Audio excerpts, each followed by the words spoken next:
Começando aqui a gravação, então, hoje agravo interno, gente, artigo 1021 do CPC. Quando que é cabível o agravo interno? Vou dar a resposta oficial. Agravo interno é cabível contra decisão monocrática proferida pelo relator. Olha que resposta bonita, anotem aí. Quando que é cabível agravo interno? Contra decisão monocrática proferida pelo relator. Muito legal esse conceito. Agora vamos ver o que significa essa coisa, né? Posso fazer uma pergunta, professor? Só um minutinho. Pode, Rodrigo. É cabível contra a decisão monocrática do relator? Pelo relator, isso. Eu pedi primeiro. Decisão monocrática proferida pelo relator. Rodrigo, você agora. Quando eu falo em juízo de admissibilidade, eu posso pensar na figura do relator? Isso, ele que faz o juízo de admissibilidade. Ah, não, pode ter pegadinha, né? Oi? Pode ter pegadinha, fala juiz de admissibilidade. Isso. A questão aqui, Rodrigo, eu vou entrar justamente nesse campo agora mesmo, viu? Porque é o seguinte, presta atenção aqui. Querido, é muito bonito a gente falar que o agravo interno é cabível contra a decisão monocrática proferida pelo relator. Mas o que é isso? Imagina a apelação, imagina um agravo. Quando eu recorro, o que eu quero? Eu quero que minha decisão seja revista pela segunda instância. Mas eu não quero que ela seja revista por um julgador na segunda instância. Eu quero que ela seja revista pelo colegiado, por 3 julgadores na segunda instância. 3. 1, 2, 3. Né? Só que antes dela chegar nesse ponto, de ser analisado por meu recurso ser analisado por esses 3 julgadores, ele passa pela peneira do relator. O relator é aquele que primeiro recebe o recurso, analisa o recurso, faz o juízo de admissibilidade, conhece ou não conhece o recurso, e depois, somente se ele tiver conhecido, é que ele vai encaminhar para o julgamento do colegiado. Então, para o meu recurso poder chegar a ser analisado pelo colegiado, ele tem que passar pelo crivo do relator, que vai fazer o juízo de admissibilidade.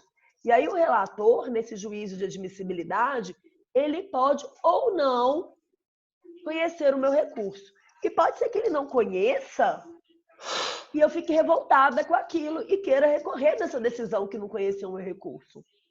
E aí, qual que é o recurso cabível para recorrer dessa decisão? É o agravo interno. Então, por isso que, às vezes, o relator vai proferir algumas decisões sozinhos, sem estar com o colegiado, e contra essa decisão eu tenho também que poder recorrer, né? E aí a gente tem que voltar lá no artigo 932 do CPC. A gente já estudou esse artigo, mas eu vou falar nele de novo, tá? Olha o que fala esse artigo. Incumbe ao relator dirigir e ordenar o processo no tribunal, inclusive em relação à produção de prova, bem como, for o caso, homologar a autocomposição das partes.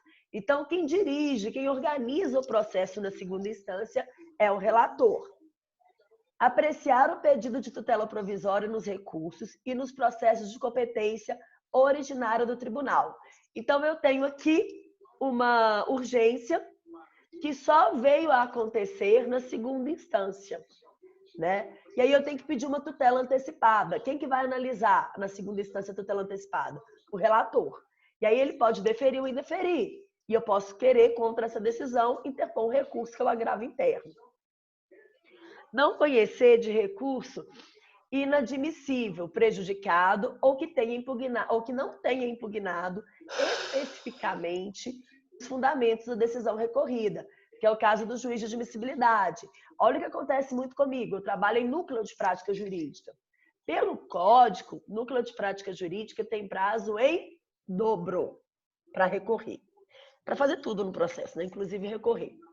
E às vezes eu interponho recurso e o relator não se liga que aquilo ali é um núcleo de prática jurídica. E aí ele deixa de conhecer meu recurso, alegando que eu não observei o prazo de 15 dias, que meu recurso é intempestivo. Né? O que eu faço? Interponho um agravo interno para modificar essa decisão dele que deixou de conhecer o meu recurso. Por quê, gente?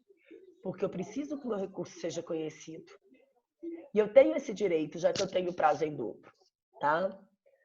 Bom, o inciso 4, negar provimento a recurso que for contrário a súmula do STF ou do STJ, acórdão proferido no STF ou no STJ, em julgamento de recursos repetitivos, entendimento firmado em IRDR, incidente de resolução de demandas repetitivas ou assunção de competência. O 5, depois de facultada a apresentação de contras-razões, dar provimento ao recurso se a decisão recorrida for contrária à súmula do STF ou do STJ, acórdão proferido pelo STF ou pelo STJ em julgamento de recursos repetitivos, entendimento firmado em incidente de resolução de demandas repetitivas ou assunção de competência. Decidir o incidente de desconsideração da personalidade jurídica, quando ele for instaurado originalmente pelo tribunal. Só explicar o inciso 4 e o inciso 5. Ele vai negar ou dar provimento. Em tese, gente, negar ou dar provimento deveria ser uma atitude somente do colegiado. O relator faz o juízo de admissibilidade, vai conhecer ou não o recurso, mas quem julga o mérito, se deve prover ou não, é a segunda instância. Porém, contudo, entretanto, há duas situações em que o relator pode analisar o mérito. Primeiro, quando a decisão for contrária à súmula do STJ ou do STF, ou a acórdão preferido pelo STJ e o STF em julgamento de recurso repetitivo, ou for contrário a entendimento firmado em IRDR ou assunção de competência. Da mesma forma, ele pode dar provimento se aquele recurso for a favor da súmula do STJ ou do STF, ou a favor de acórdão do STF ou do STJ em julgamento de recursos repetitivos, ou a favor de entendimento firmado em IRDR ou em assunção de competência. Tá?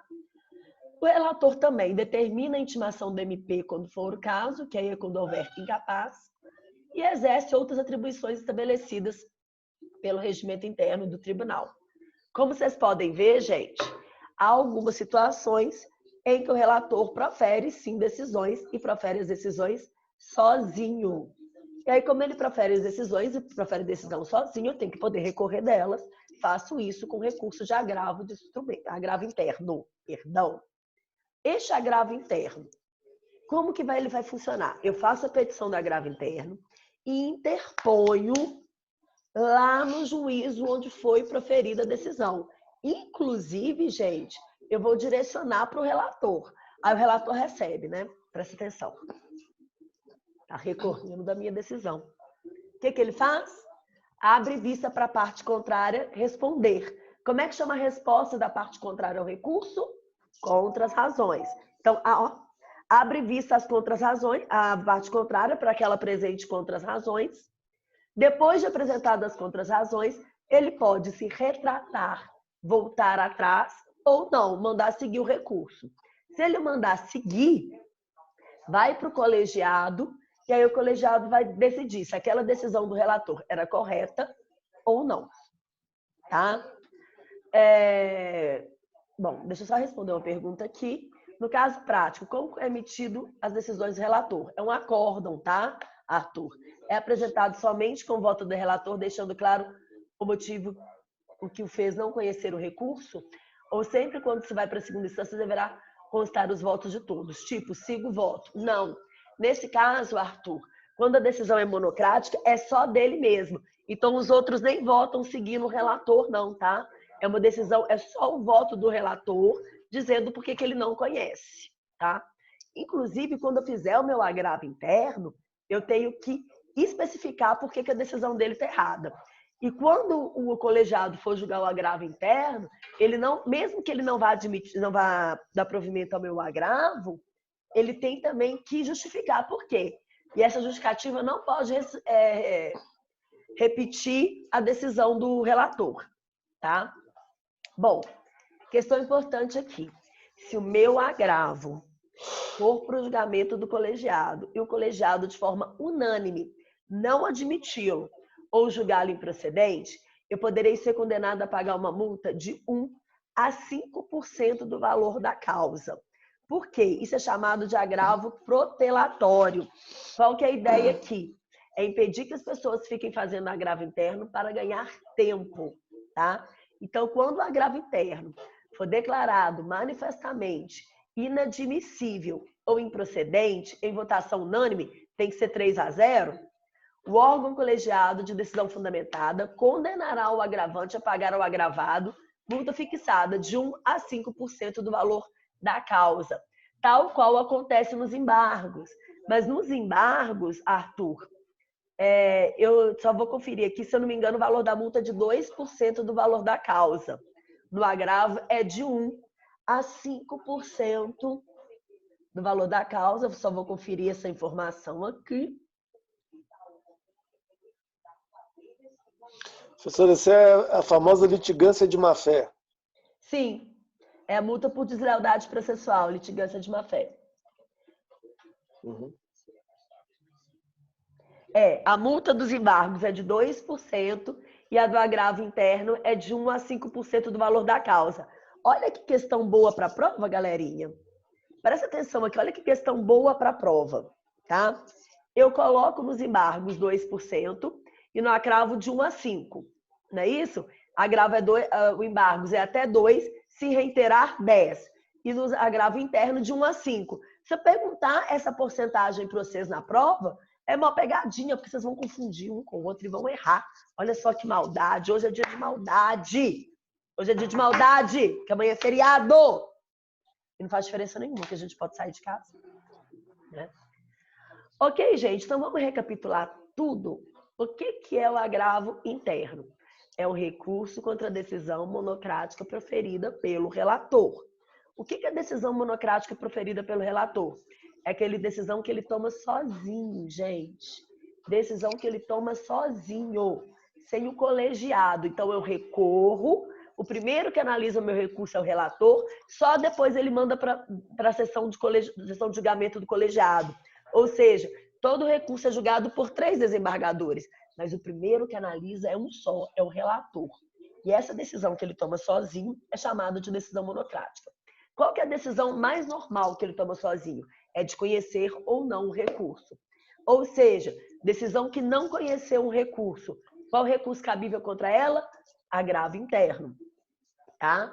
Decisão que indeferiu tutela antecipada recursal. Qual recurso cabível? Agravo interno. Tá? Qualquer decisão que o relator tomar sozinho, sem o colegiado, o recurso cabível vai ser o agravo interno. Faça esse agravo interno, interponho no juízo que proferiu a decisão, tá? Que é na segunda instância, e ele vai ser dirigido por próprio relator, tá? Este relator abre vista à parte contrária para contrarrazoar em 15 dias e após as contrarrazões ele pode ou não exercer o juízo de retratação. Se ele não exercer o juízo de retratação, ele tem que mandar esse recurso para uma sessão de julgamento para ser julgado pelo colegiado. Ou seja, eu vou ter que ver qual que é o julgamento dos outros desembargadores, tá? E aí eles podem ou não modificar a decisão do relator, dependendo se eles vão dar provimento ou não ao agravo interno. Detalhe importante do agravo interno, né, é que existe o agravo protelatório, ou seja, se o meu recurso não for admitido ou for julgado improcedente por maioria de votos, 3-0, maioria não, de forma unânime, 3-0, eu posso ser condenado a multa, tá, em favor do agravado de 1 a 5% do valor da causa, ok? Gente, só isso que eu tenho para falar para vocês sobre o agravo interno. Como eu falei, é um recurso de um artigo só. Alguém tem dúvida? Só na prova, professora. Ele falou, gente. Até que enfim eu consegui aqui, né, Rodriguinho? Tá Sou doido. burro. Puta merda, hein, velho? Não, vocês são ótimos. Cada dia que passa eu tenho gostado mais da presença de todos vocês aqui, tá? Eu vou encerrar a gravação, mas continuo com vocês aqui um pouquinho, tá? Então, encerrada a gravação, gente, até a próxima aula. A próxima aula é recurso ordinário constitucional.